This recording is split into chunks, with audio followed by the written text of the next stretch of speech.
гел татарча сөйләшәйек. Менә без монда җыелабыз татарча сөйләшергә, татарча җырларга. Бүген сезнең җырларга сезнең иң яраткан баянист Рифкат инде дә бераз саны. Бүген безнең менә спикер, безнең чыгыш ясый бер бик кызык кеше. Ул Башкириядан да, менә ул вице-премьер булды, министр булды. Именно соңгы вакытларда ул бик кызык китап язды. Быел безнең рәис ничек елны объявил?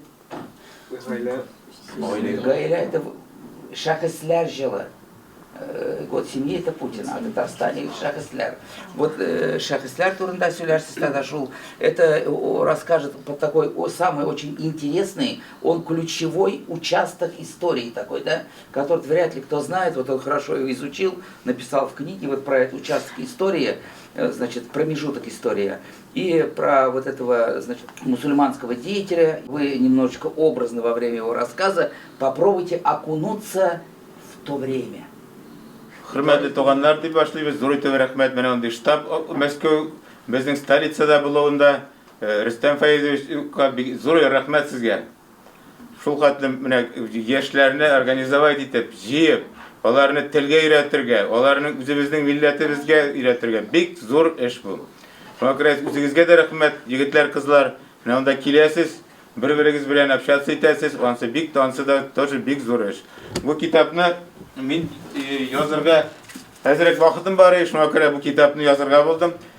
Уйлаган идем, менә бер 100 еллык кына язарга табып булар дип. Ну, шукына тора 500 ел тарихны шукып алдым. Шуңа күрә һәрберебез менә мин иң беренче әйттем, туганнар дидем. Менә үзегез барыгыз да бит инде математиканы әйбәт беләсез. 10 гасырны гына карасак, 10 буынны гына, анда уже 1000дән артык кеше бит инде. 15-не карасаң 64 мең кеше. 25 поколенияны карасаң, анда уже 60 миллион да күбрәк үзебезнең предоклар бит инде. Шуңа күрә әйтәм инде, барыбыз да без туганнар. Именно бу китапта бу Карыш дигән авыл, аны белмисез дә, анда исем, анда авыл булганын, менә шул тарихын әз генә сөйләп ибәрәсем килә. Бу Карыш турында әйткәндә, монда җыелган шул хәтлем исторический кешеләр.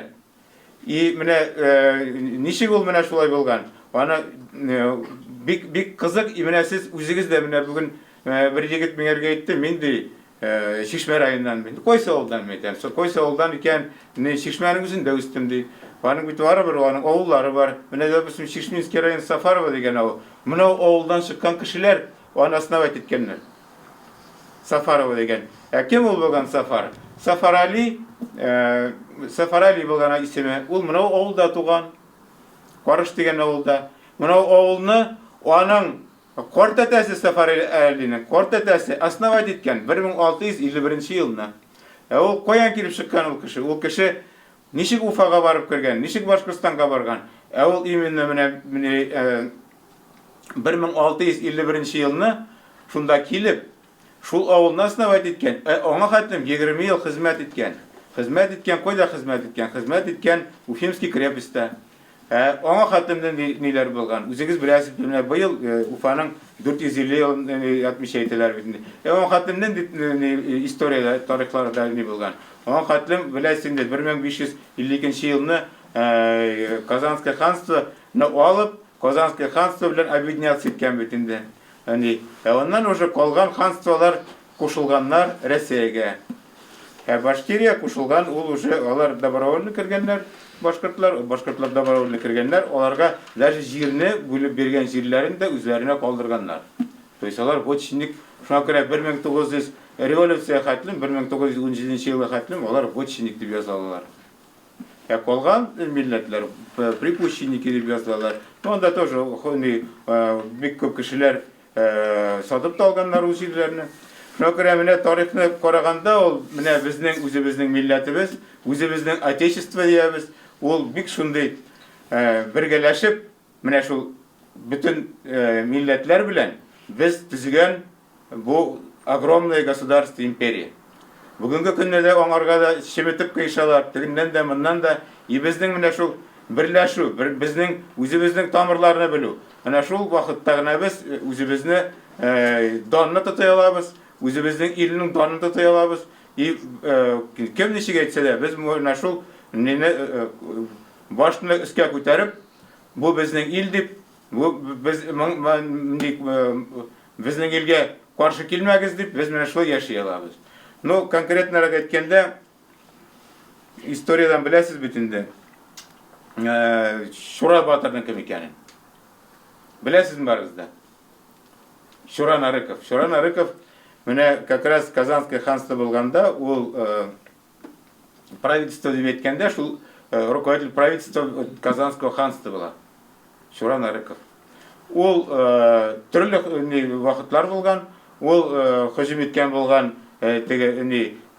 рус князьларының да җирләренә, бик күп шәһәрләрне завоевать иткән үз вакытында, бу әле 1520 елларны булган хәлләр булар.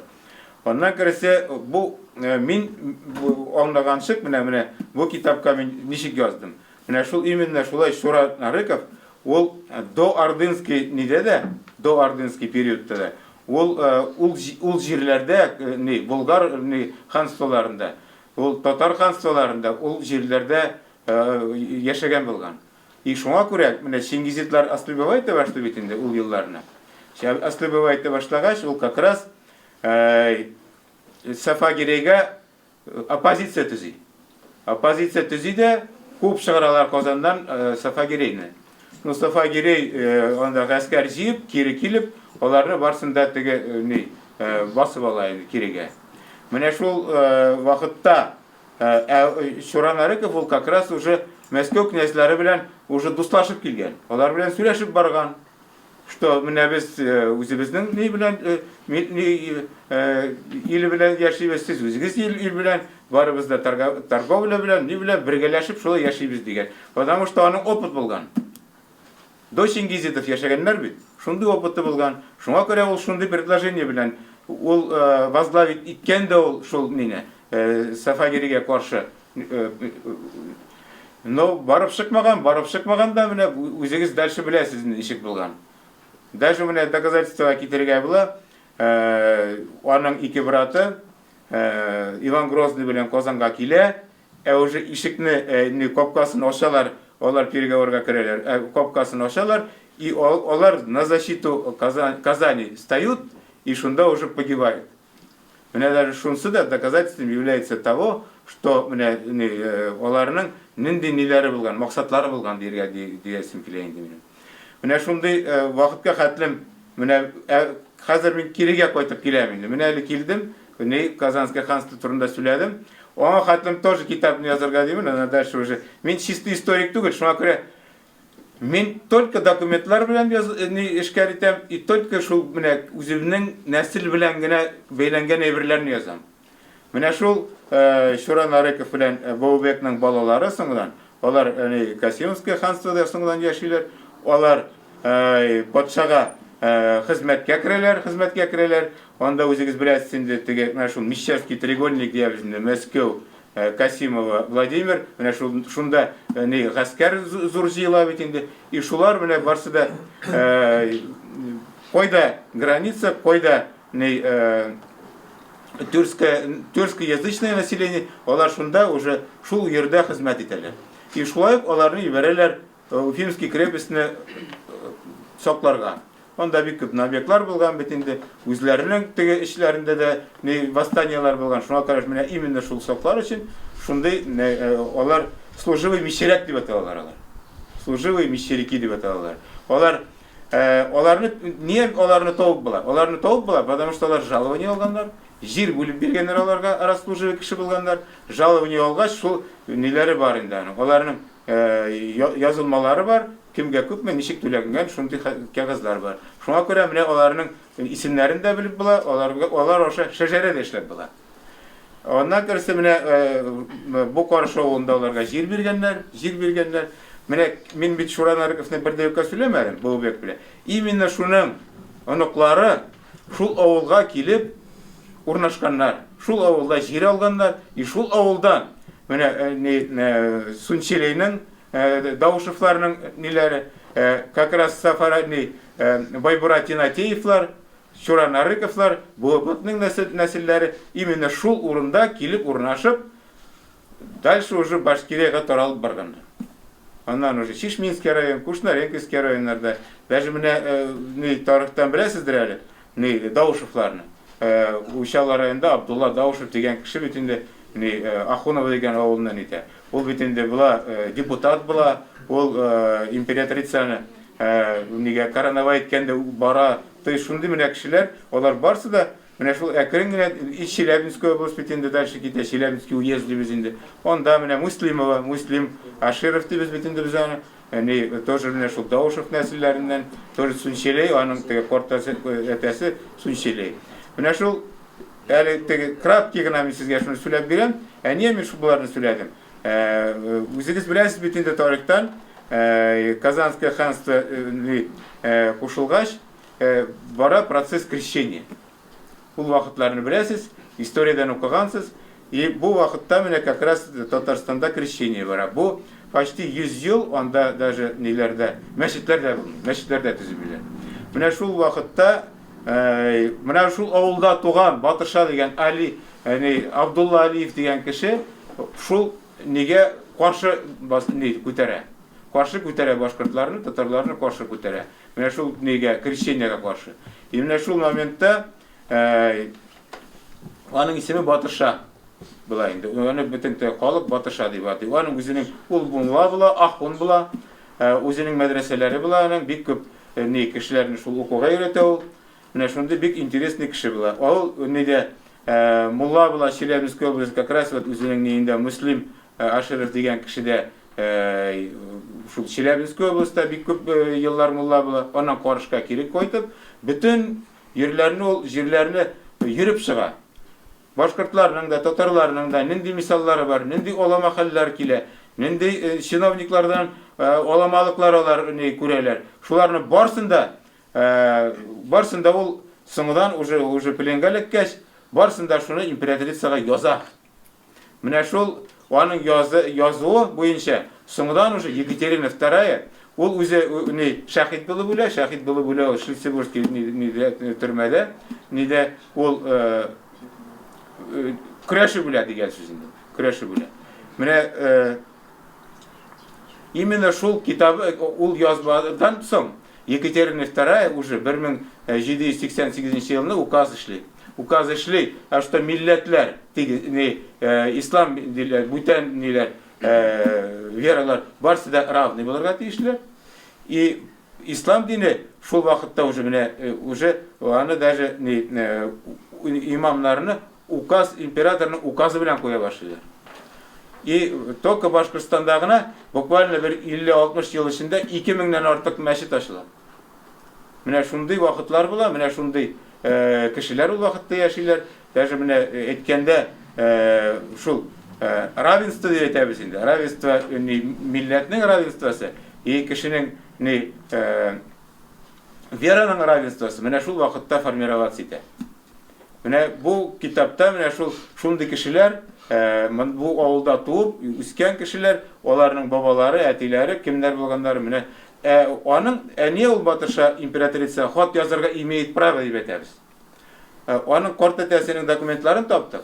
Ул хат язган булган Алексей Михайлович Романовка 1659 елны. Яза, менә без хезмәт итәбез. Служивый мещеряки, служивый татары. Менә 20 ел Уфа крепостен карап торабыз, монда юлларны карыйбыз, менә монда порядок астында карыйбыз. Сез безгә җир бирмисез. И менә шундый хатына патша аңарга гариза куя, и җирләрне бүлеп бирәләр. И Батырша тоже шулай уйлаган. Аның карт әтәсе генә бит инде ул, якын кешесе, буквально, үзе белгән кешесе бит инде. Менә шундый, и мин шуңа күрә бу китапта язам, моңа хәтлем аны язган кеше юк. Язам, аның карт әтәсе шундый справедливость эзли торган кеше булып, менә үзе дә шундый справедливость эзләү, менә и ул аның менә не булган, правосы булган. Патшага язарга мондый хат диергә диям инде мин. Аның хатын менә бик күп кеше перевод итә, анда бар бөтен оламалык язылган. Оламалык, менә шул оламалыкларны алсагыз ди, барсы да сезгә буйсынып патша менә дигән безнең илдә яши дип. Менә шундый менә бар инде тарих. Аның кыюлык та кирәк анда. Кыюлык та кирәк аңарга, кыюлык та кирәк. Менә шундый кешеләр. Ondan bu kitapta mene Batışa turunda söylep gittim indi. Mene siz аны bilmisizdерdir, но bilirge kirek. Bizning tarix, ул bizning tarix şuna göre аны bik ibet bilirge kirek.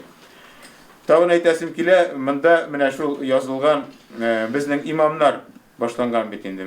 Mene 1720 yıldan beri başlana перепись населения бит indi debиz. Анда служивое население гана переписываться etile. Ir kişiler 1795 yılga hatın ir kişiler gene 1795 yılına hatın kızlarında yaza başladı.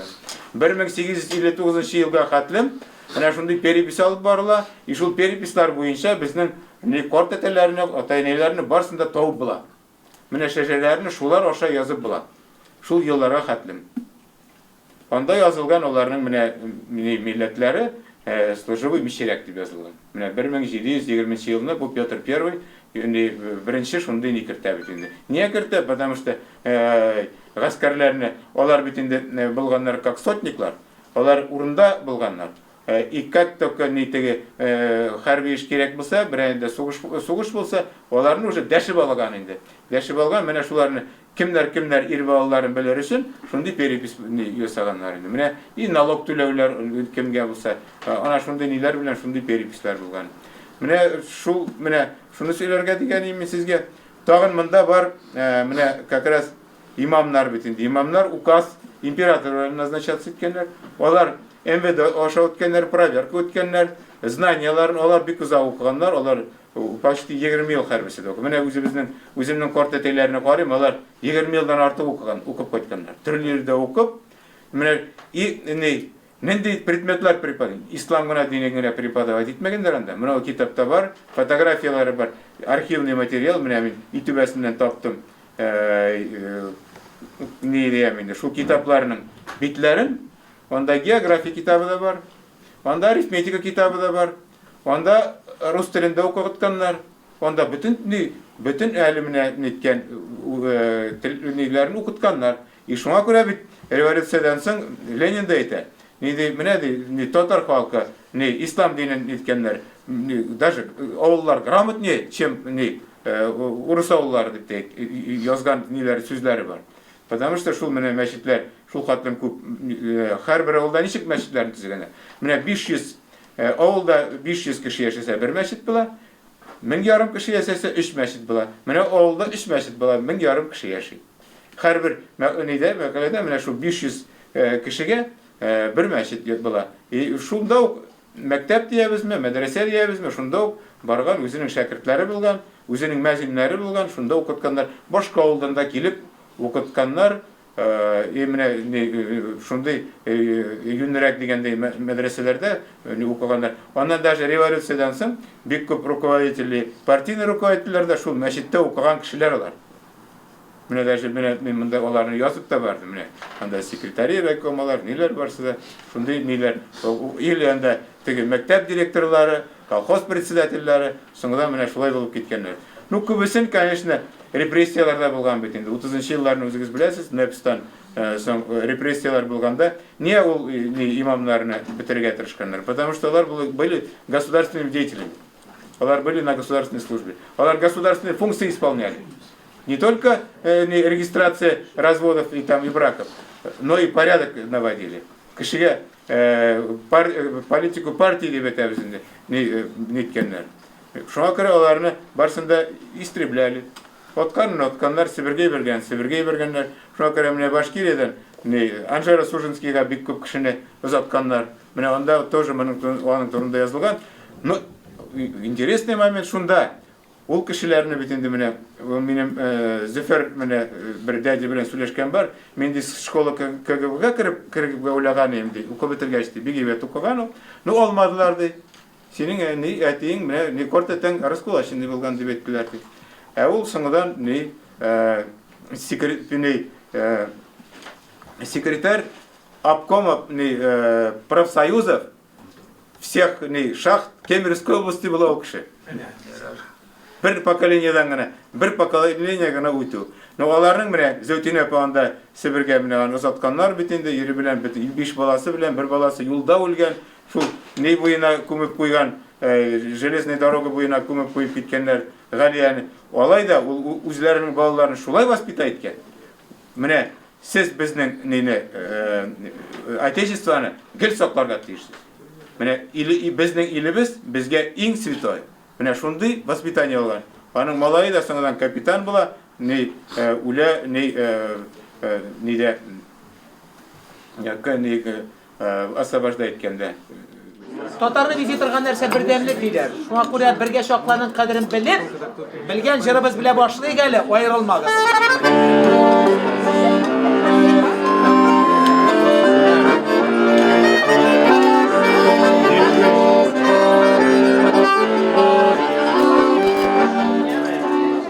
Sütünü de yolğızı bakışıp ayrılıp onu tanıtlar. Kanatlarını ayırıp boğazlar. Ayrılmaz olsa da sebepleri. Kanatlarını ayırıp sebepleri. Ayrılmaz olsa da sebepleri. Kanatlarını ayırıp sebepleri.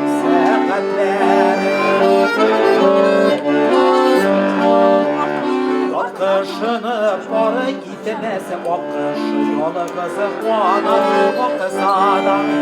Bizi de birge